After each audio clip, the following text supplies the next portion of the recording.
Hey guys, welcome back to my YouTube channel. तो आज हम legend of dragon king series को फिर से कंटिन्यू करने जा रहे हैं। तो जैसे कि हमने प्रीवियस एपिसोड में देखा था, होली स्पिरिट डूला वुलिन को बोलती है कि तुम मेरे साथ चलोगे। गवर्नर उनकी तरफ देख के सोच रहा होता है कि ऐसा लग रहा है कि होली स्पिरिट डूला को ज्यादा अप्रिशिएट करती है वुलिन को। तो एपिसोड नंबर 121 की स्टार्टिंग होती है। वुलिन बोल देता है, मुझे माफ कर दो, मेरे को अंकल की हेल्प चाहिए किसी चीज में। होली स्पिरिट डूला बोल रही होती है, मैं भूल गई हूँ, तुम छोटे से फोर्जिंग जीनियस हो। तो जैनुआ, मैं इस बच्चे को तुम्हें देती हूँ। जैनुआ बोल रहा था, चिंता मत करो, मैं इसे वापस कर दूंगा जब चीजें हो जाएंगी। तो वुलन सोच रहा होता है कि इन्हें चिंता होगी कि अब मैं एकेडमी में कैसे जाऊंगा वापस, क्योंकि 2 बार अटैक तो हो ही चुका मेरे ऊपर। जैनो बोल रहा होता है कि तुम वापस जाके बता दो कि वुलन ठीक है और वो जल्दी वापस आ जाएगा। फिर ऐसे गवर्नर वुलन को बोलता है कि तुम्हें ऑनरेरी सिटीजनशिप एक्सेप्ट करनी पड़ेगी हेवेंडाउ सिटी की। इस बैच की हेल्प से तुम 80% जो भी तुम खरीदोगे हेवेंडाउ सिटी में, मतलब तुम्हें 80% डिस्काउंट मिलेगा जो भी तुम हेवेंडाउ सिटी में खरीदोगे। तो वुलन सोच रहा था 80%, हर चीज के ऊपर वो गुस्सा खुश हो जाता है, बोलते शुक्रिया अंकल। गवर्नर ऐसे बोल देता है कि मुझे फोन कर लेना अगर तुम्हें कुछ भी चाहिए होगा हेवेंडाउ सिटी से फ्यूचर में। फिर मैं फोर्जिंग एसोसिएशन का सीन दिखाया था। जैनो बोल रहा होता है, चलो हेवेंडाउ सिटी में 10 दिन के लिए रहते हैं, मैं तुम्हें कुछ फोर्जिंग टेक्निक्स को सिखाता हूँ। वुलन बोलते ठीक है अंकल। जैनो बोल रहा होता है, तुम्हारी अलॉय फोर्जिंग में कोई भी गलतियां नहीं है, तुम्हारी सक्सेस रेट बढ़ेगी जैसे जैसे तुम अपनी टेक्निक्स को इम्प्रूव करोगे। मैंने तुम्हारे लिए स्पिरिचुअल ऑब्जेक्ट्स भी प्रिपेयर करके रखे हुए हैं जो तुमने मांगे थे, तुम्हें वापस करने की कोई जरूरत नहीं है मुझे। एज अ पेमेंट मैं तुमसे वो चीजें ले लूंगा जो तुम 10 दिन यहाँ पे बनाओगे। वुलन बोलता शुक्रिया। टांगुल ने ऐसे 10 दिन जैनुआ के अंदर स्टडी करने में लगा देता है, मतलब उसके साथ उसकी ब्लड लाइन पावर भी काफी ज्यादा इंक्रीज हो रही होती है क्योंकि उसे बहुत ज्यादा अच्छा खाना मिल रहा होता है। जैनुआ सोच रहा होता है कि वुलन की अलॉय फोर्जिंग, अब उसका जो सक्सेस रेट है वो 50% से ज्यादा हो गया है। बहुत ज्यादा कम रैंक 6 फोर्जिंग मास्टर्स भी इतना लेवल अचीव नहीं कर पाते हैं। वुलन की साउल पावर कल्टीवेशन अभी भी काफी ज्यादा कम है, तो ये स्पिरिट फोर्जिंग को लंबे टाइम तक नहीं यूज कर सकता है और ये स्पिरिचुअल फोर्जिंग को यूज नहीं कर सकता है स्पिरिट अलॉय की स्ट्रेंथ के साथ। अगर ये ऐसा कर पाए तो ये रैंक 6 फोर्जिंग मास्टर बन जाएगा। मेरे को कितना ज्यादा बुरा लग रहा है, मूचन इतना ज्यादा लकी है कि इतना ज्यादा टैलेंटेड स्टूडेंट उसे मिला है।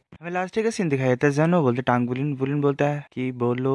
जैनो बोलता है कि तुमने बहुत अच्छा किया फोर्जिंग में, तुम फिर अलॉय फोर्जिंग को 3 रेयर मेटल के साथ फोर्ज करना एक्सपेरिमेंट कर सकते हो। मैं बिलीव करता हूँ कि जैसे तुम्हारे पास फोर्थ रिंग मिल जाएगी तुम 6th फोर्ज मास्टर की पोजीशन पे पहुंच जाओगे। मैं तुम्हें personally 6th level forge master का बैच दूंगा उस टाइम पे। वो बोल रहा होता है शुक्रिया, थैंक यू अंकल। एक ही बात है वैसे। जानो बोल रहा होता है, तो जब तुम वापस आओगे तुम्हें अपनी कल्टीवेशन को इंक्रीज करने के ऊपर फोकस करना है। अगर तुम्हें डिवाइन आर्टिसन बनना है तो तुम्हें पहले टाइटल डूलाओ के लेवल पे पहुंचना पड़ेगा, क्योंकि जो मार्शल सोल है तुम्हारी ब्लू सिल्वर ग्रास। तो अगर तुम अपनी कल्टीवेशन को इंक्रीज करना चाहते हो उसकी हेल्प से, तो तुम्हें नेचुरल एटमोसफियर में कल्टीवेट करना है, इससे तुम्हें ज्यादा फायदा होगा। वुलिन बोलते ठीक है। फिर वो दोनों स्पिरिचुअल ऑब्जेक्ट्स को दे देता है वुलिन के और बोलता है कि ध्यान देना, मतलब अच्छे तरीके से यूज करना है इन्हें ध्यान से, जब तुम अपनी ब्लड लाइन को बूस्ट करने की यूज करोगे इनको, क्योंकि तुम्हारी फिजिकल स्ट्रेंथ ठीक है वैसे कर लेना कुछ। वुलिन बोल रहा था शुक्रिया। फिर हमें उस दिन का सीन दिखाया था जब टांग वुलिन को जाना था। जैनो बोल रहा होता है कि मेरे को अभी एक अर्जेंट सिचुएशन है तो मैं तुम्हें देख नहीं सकता हूँ जाते हुए, मैं लियो एंड कैप्टन को यहाँ पे ले आया हूँ, वो तुम्हें वापस भेज देगा।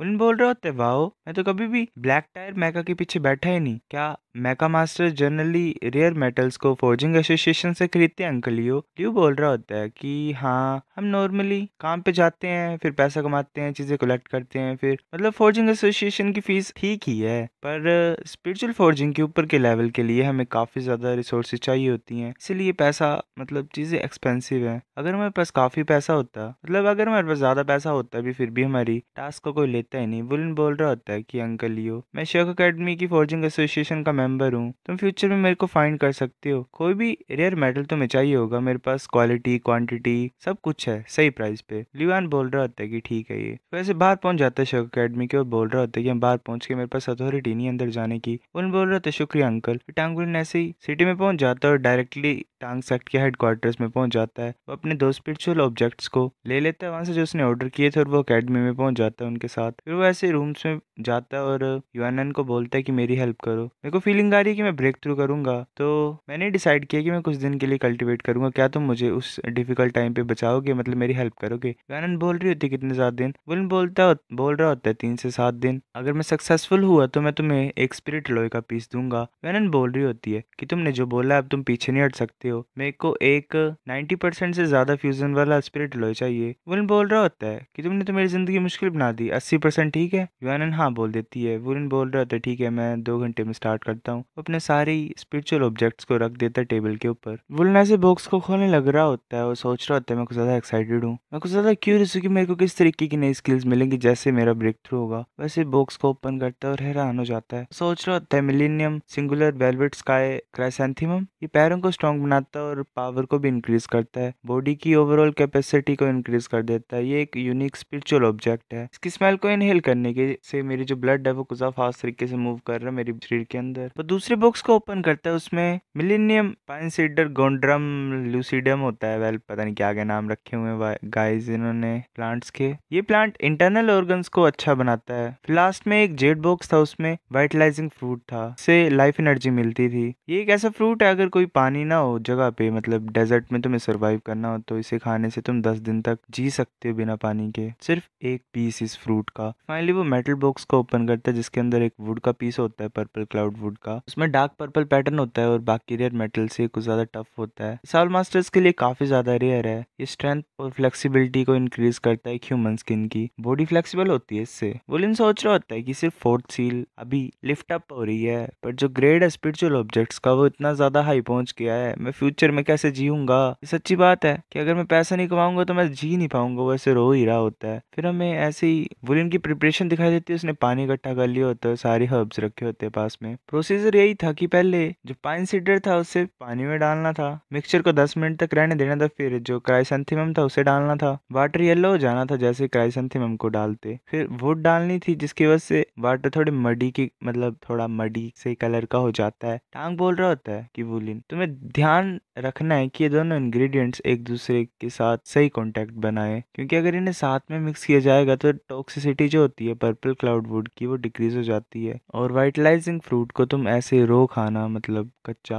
वुलिन खाता और बोलता है कि ये तो कितना ज्यादा गंदा टेस्ट है, मेरे दांतों में दर्द हो रही है इससे। तो उसको खाने के बाद एक एनर्जी उसकी बॉडी को कवर कर रही होती है। उसे ऐसी फीलिंग आ रही होती है कि वो क्लाउड्स में चल रहा है। उसकी स्किन के ऊपर भी जेड कलर की लाइट आ रही होती है। फिर बस उसे वो पानी पीना था जो उसने बनाया हुआ था गंदा सा। वो सोच रहा होता है काफी ज्यादा पैसा लगा हुआ है, मैं जरा भी वेस्ट नहीं कर सकता, एक सिंगल ड्रॉप भी नहीं। वो ऐसे उस लिक्विड को पी रहा होता है और बोलता है कि कितना ज्यादा गंदा टेस्ट है इसका। वो सारा पी जाता है और सोच रहा होता है, मतलब उसके पेट में हलचल होने स्टार्ट हो जाती है। पेन के साथ टांग वुलिन मेडिटेटिव स्टेट में चला जाता है। उसे कुछ ज्यादा हॉट फीलिंग आ रही होती है। उसकी बॉडी का टेम्परेचर कुछ ज्यादा ही खतरनाक तरीके से बढ़ने लग पड़ता है। ड्रग का जो खतरनाक सा इफेक्ट था वो बॉडी के ऊपर दिख ही रहा था। हर एक जो पोर था टांग वुलिन की बॉडी का वो ड्रग की खुशबू से भर चुका था। ऐसी आनंद बार होती है और सोच रही होती है जो ड्रग है उसकी कितनी ज्यादा स्ट्रॉन्ग स्मेल है, कितना ज्यादा रिफ्रेशिंग है ये। मैं भी ऑब्जर्व करती हूँ इस अरोमा को अपनी बॉडी में, ये जो आ रही है हवा में, इसमें वेस्ट नहीं कर सकती हूँ। ऐसे वुलिन की पूरी बॉडी पे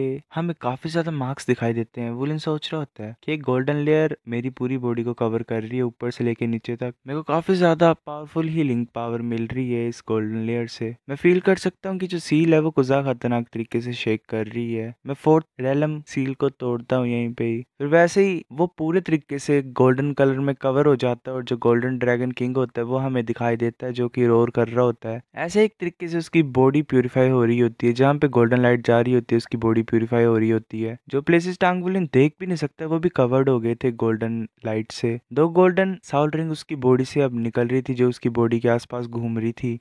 टांग वुलिन फिर ऐसे डीप मेडिटेशन में चला जाता है। इसमें फिर साउल पावर उसकी ब्लड लाइन एनर्जी के साथ मिक्स हो रही होती है, रेजोनेट हो रही होती है। योहानन भी जाग जाती है और बोलती है क्या सुबह हो गई, मैं फील कर सकती हूँ कि मेरी बॉडी भी डिटॉक्सिफिकेशन से गुजरी है, मतलब जो भी इम्प्योरिटीज है बुरी चीजें मेरी बॉडी से वो निकल चुकी हैं। इससे मेरी स्ट्रेंथ भी इंप्रूव हुई है, पर जो गंदगी है वो मेरी स्किन से चिपकी हुई है और ये मेरे को बुरी लग रही है, अनकंफर्टेबल फील कर रही है। पर मेरे को अभी के लिए टांग वुलिन को यहाँ पे गार्ड करना पड़ेगा, देखना पड़ेगा, मैं क्या करूँ, कोई भी नहीं आएगा छुट्टियों में, तो मैं यहीं पे नहा लेती हूँ। मैं जाके टब लाती हूँ और कुछ अच्छे क्लोथ्स लाती हूँ। योहानन ऐसे खुले में नहा रही होती है, फिर वो ऐसे अपने बालों को सुखा रही होती है। जीजी सब कुछ देख रहा होता है। योहानन बोलती है कि कौन, वो अपने ग्रेट टाइटन में कन्वर्ट हो जाती है और जीजी के ऊपर अटैक करने लगी होती है। जीजी बोलता है कि क्या कर रहे हो, मैं अभी पहुंचा, मैंने कुछ भी नहीं देखा है कसम से। योहानन बोल रही होती है कि मैं तुम्हें मार दूंगी। वो पीछे पड़ी होती है जीजी के। जीजी बोलता है मैं मरना नहीं चाहता हूँ। वो अपनी पर्पल साउल रिंग को एक्टिवेट कर लेता है और लाइट ड्रैगन क्लोज बना लेता है और वहां से भाग रहा होता है। योहानन फिर से अपने फॉलन एंजल साउल टेक्निक को यूज करती है और बोलती है कि तुम हिम्मत मत करो यहाँ से भागने की। जीजी सोच रहा होता है कि मेरी स्पीड इतनी हो गई कि मैं खुद कंट्रोल नहीं कर पा रहा हूँ, मैं भाग नहीं सकता हूँ। युआनन अटैक करने लगी होती है जीजी के ऊपर, तभी वुलिन वहां पहुंच जाता है और युआनन को रोक देता है। वुलिन बोल रहा होता है अभी कुछ मत करो, बात करते हैं पहले, जीजी ने कैसे तुम्हें ऑफेंड किया। युआनन बोल रही होती है कि सब कुछ तुम्हारे वश से है। वुलिन बोल रहा होता है कि तुम गुस्सा क्यों हो युआनन। जीजी बोल रहा होता है ये मेरी गलती है,